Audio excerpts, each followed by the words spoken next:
Hello, and welcome to another edition of Spotlight on Unicorns. Today, I'm super exciting. It's actually evening time, and I'm capturing her right before she takes off. I'm super excited to have one of the two evil mad scientists here today, Lenore Edman. And we are going to be talking a little bit about her career and how she came to become an evil mad scientist. And now an even more exciting journey is about to happen. Lenore, can you tell us a little bit about yourself? That's always a hard question, the about yourself, right? So I have been running Evil Mad Scientist for a lot of years now. We started in 2007, Yep. shortly after we moved to Sunnyvale, and as a sort of hobby side project, running a business with doing electronic kits, things for the maker movement, lots of LEDs and microcontrollers, and then eventually moved into making drawing machines. So Yeah. Yeah. that's what I've been doing for the last while. Yes.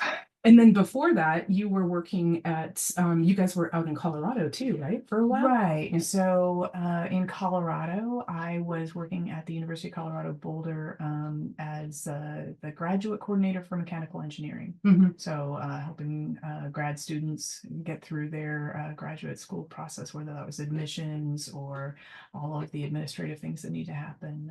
Loved working with those engineers. It's Yeah. great. How did you become an evil mad scientist? So, it's funny, when we started Evil Mad Scientists, we sort of thought of ourselves as the suppliers to the budding evil mad scientists of the world. We never really thought of ourselves as the evil mad scientists, but everybody calls up and asks, "Are you the evil mad scientist?" And maybe. The name was actually an accident, Mhm. sort of an accident. We needed a name for our business because we were going to start selling kits and things, and we looked through our hoarded list of domain names and kind of as inspiration, and we're like, oh, evilmadscientist.com, that's pretty good. Well, let's go with that. So we Nice. started a blog Mhm. and then a business, and so the name really just came from inspiration from the different projects that we had done, particularly things that my partner would dealt with Nixie tubes and so on, that were really evil mad scientisty, sort of high voltage, a little bit dangerous. Yeah. Well, the stuff that you were doing too. I mean, you guys were really involved in Maker Faire for a long time, almost from Right. like the very beginning, We right? we showed at the very first Maker Faire, That's yeah, amazing. And in 2006.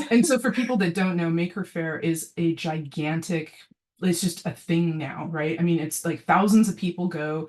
We can't even go anymore. There's so many people. It took over the San Mateo County Fairground, like just thousands and thousands of people. Yeah. And they're all over the country now too, in the world The too, world, right? yeah, that's worldwide. It's There's lots just of Maker Fairs throughout the world. it's Yeah. massive, and for you guys to be like the first ones is amazing. Like we would go to your booth at Maker Faire. I still remember we put Evie in the backpack and then took her to go see you guys at the Maker Faire. And like I think the first year we saw you, you were doing the sugar it was the 3D, was it the sugar The machine? very first year we took our dining table, Oh, that's right. Yeah, yeah, because when yeah. we moved out here, our table broke in shipping.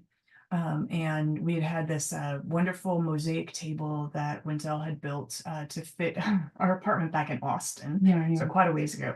And we needed a new table, and we decided that this time it should do something, maybe light up, and we ended up with an interactability dining table. Which was amazingly cool. You ran your hand over it and it did different things depending on the sensors as you were running your hands Yeah, over it. And yeah. it was such a cool piece of furniture. I love Yeah, that. and so we took that to that first Maker Faire. Okay, that was the first one. And people were like, "Ooh, we want to make one too." And we're like, "Are you crazy? That was so much work and hand wired and hot glue." And Yeah. a lot of people said yes. So we made giant PCBs and made it into a kit that was easier for people to assemble than the thing that we made. Yeah, yeah, yeah. And so that was really one of the triggers for starting the business. That's amazing. That Yeah, is so cool. What did you want to be when you were little? a helicopter. An actual physical Yeah, yeah, helicopter. yeah. Very That was cool. that was like one of my first. I want to be a helicopter. That is interesting. Okay, so Yeah. early on, the whole sort of experiment and scientist in you was. So, what was the next thing? I mean, I went through the whole range of thing, astronaut. At some point, I wanted to be a translator. I thought that would be cool. I Nice. studied a lot of languages. I wasn't really sure though. I tried a little bit of everything, and But I love that the helicopter led to the building the kids and everything. And so right, it kind of like you're on brand. it's totally on brand. Absolutely. That is so cool. Yeah, so my degree is actually in interdisciplinary studies. So when I say I didn't really know what I wanted to be, that also is on brand. That Yeah, I yeah. like would kind of cobble together things from other things and put stuff together. So yeah. Well, and some of the things that are not kits, but things that I've seen come out of your brain over the years are some really interesting like um stuffed creatures and different types of I've seen different types of like crocheted things over the years too, right? Not crochet. Or is it knitted? Is I've it never knitted? done knitting and crochet. I've never done Then the it's just the yarn soft stuff. I've stuff. done some soft circuit stuff and Yeah. some plush stuff and quilting. That the quilting, Yeah, my Cubert quilt. yes, Yeah, that was so it's cool. still one of my favorite projects. Is It's that and very cozy. that's gonna be at the new place, right? Oh Like yeah, hung oh up? yeah, that's Okay, that's definitely. I mean, I'm not gonna hang it up. I'm gonna still use it. You know, oh my it's a God. perfect couch quilt. Oh, there you go. Yeah. Okay, okay. That was a very cool one too. What do you think is the hardest part of your job? So, it's a funny thing to ask when I'm like transitioning to a new job. Oh, let's back up. Let's talk about Yeah. what's happening.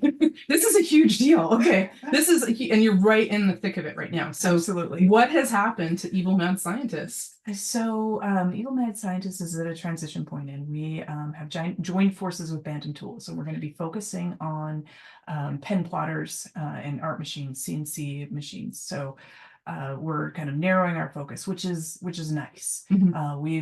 We've done so many different things for so long that it's nice to be able to focus on the things that we love. Mhm. So when you say what is the hardest thing, the hardest thing was actually having a lot of hats. Like I'm going to be really grateful to be able to take off some of them, like the HR hat and the accounting hat. I mean, Mhm.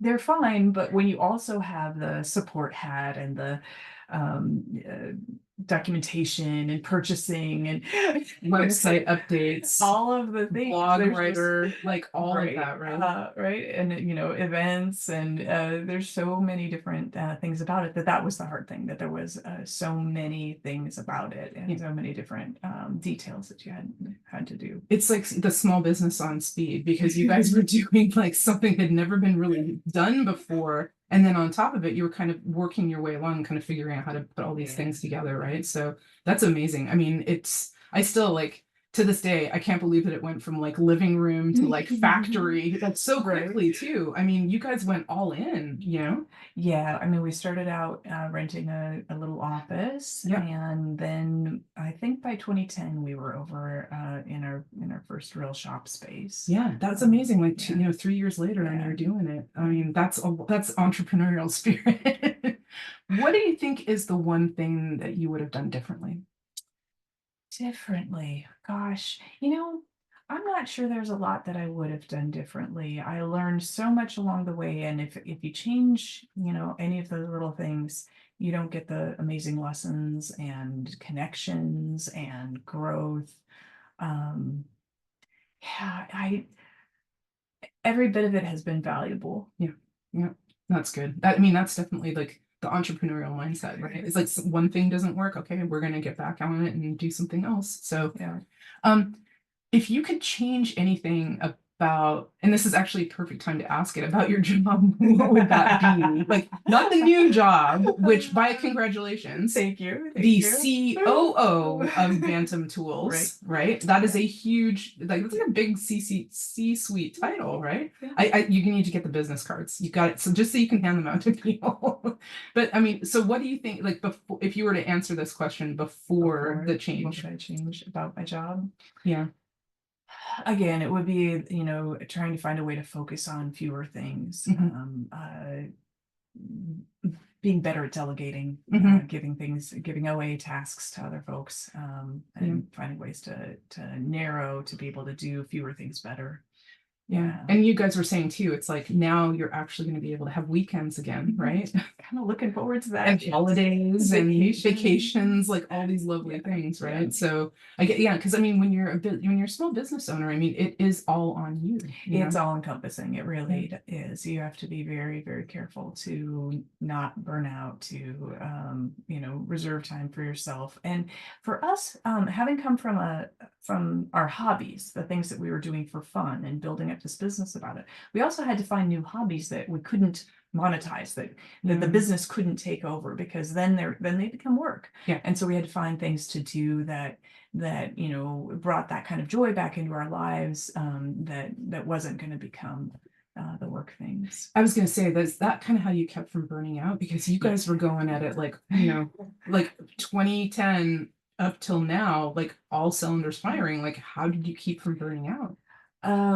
Yeah, so finding things like the astronomy, doing the working at the observatory, that was just a great way to get out of our location somewhere else, do something else, interact with people in a really great way. Yeah, doing the astronomy outreach. And again, thank you for the invitation up there, because you could literally disconnect up there. There was no cell reception. It's you a were little bit offline. Better now. There are a few. Oh no, I'm not complaining. I mean, it was No, great to go up there and like completely like unplug, right? I mean, that was such a great night for us, because it's like I don't have to worry about anything. I can be up here. It's amazing that there is a resource like that so close to the Bay Area. Yeah. That it's only about an hour and a half away down in San Juan Bautista. It's so cool up there. It was amazing. I was just loving it. So it's the Fremont Peak Observatory Association is where we were volunteering for several years and helping out. It was really great. Yeah, and I got to see Saturn. I was so excited. I got to see Saturn. It was amazing. Awesome. Saturn it's of my favorite planets, I think.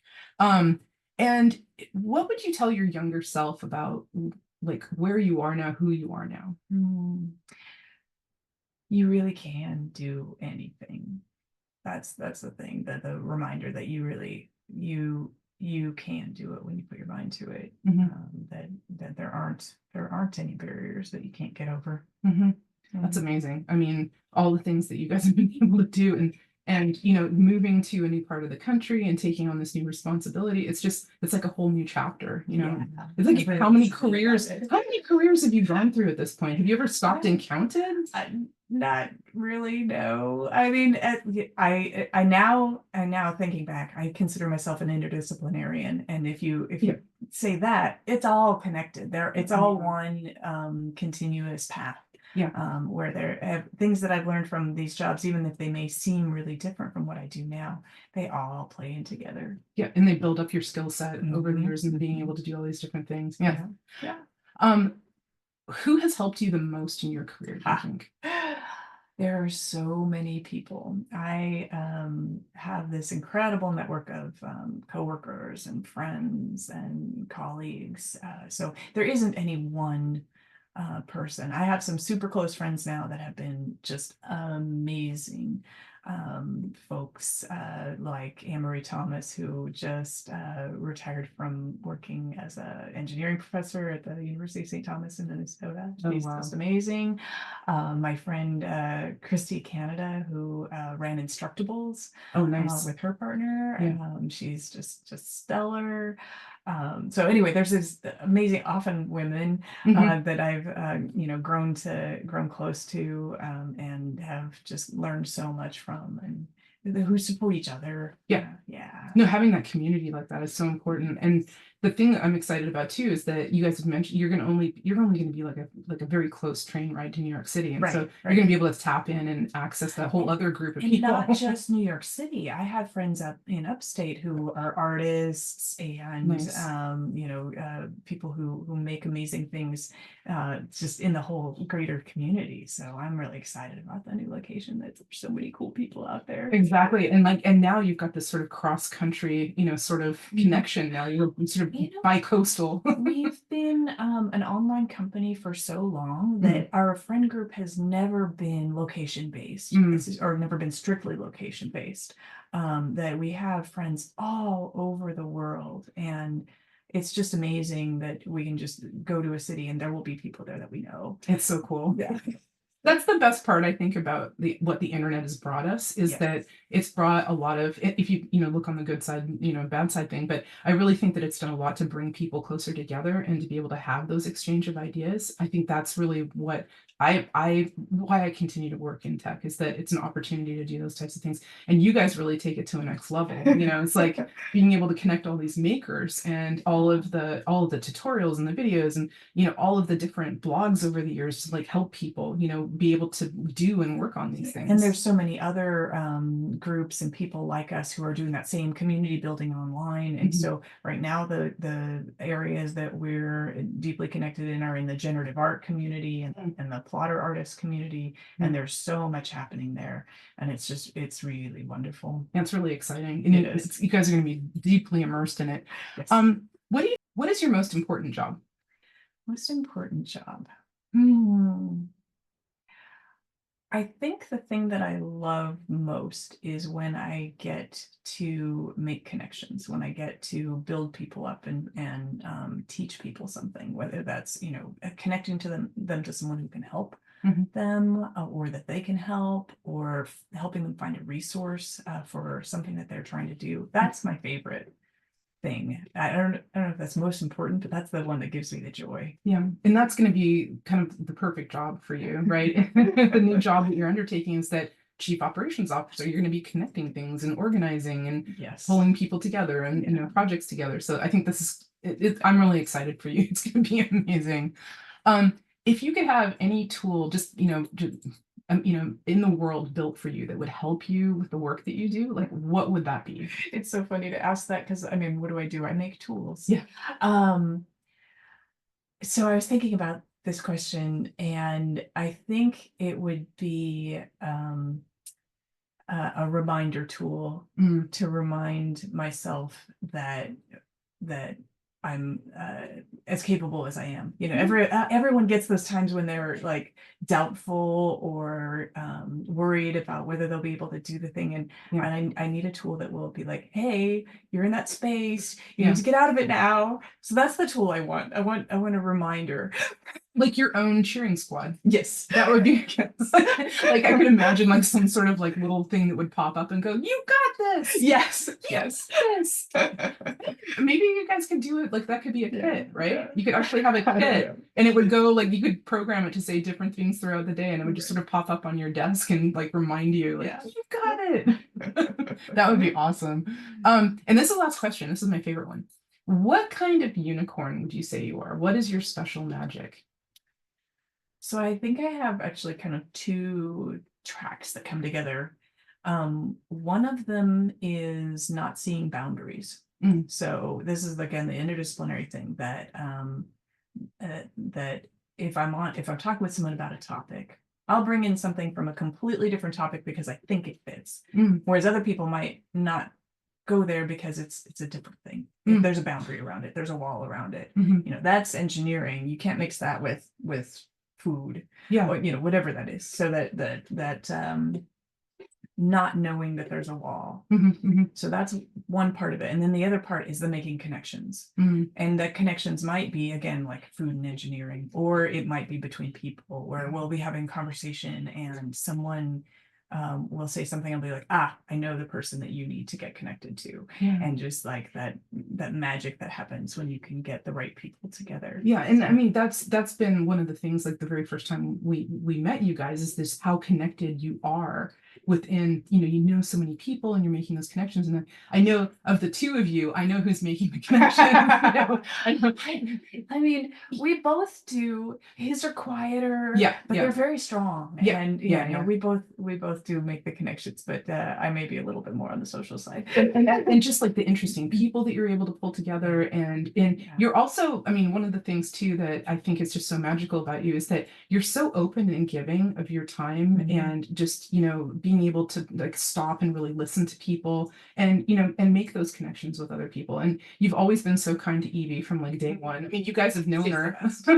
You guys have known her from like day one. From day one, yeah. You were her first employers as well. Yes. I mean, which is amazing. Like I tell her, like, how cool is this going to be on your resume for the rest of your life that your first job was working with the evil mad scientists? I said, who else gets to do something like that, right? But yeah, I mean, it's just been such a joy like having you guys physically located here. And so like we said the other night, now I've got even more of a reason to like go to New York. Yeah, And, gonna like, have to come out. we've got to come out and check once you guys Right? We get have settled, we have right? to know that there aren't barriers there, that No, the distance is no, not a barrier to no. friendship. It is definitely not, it is not a barrier. And then also too, like anytime you guys come back to California, hopefully you'll be bi-coastal and Right, you know right. be able to come back for different events and stuff. But thank you so much for being part of this Thanks for series. having me. I'm so glad that I captured you before you like got sucked in the into middle of my transition. I know you're literally transitioning from like California to New York, so I'm glad that we you know, Yeah. and we'll feed you well and then send you on your way. Awesome. Thank you so much. Thank you again.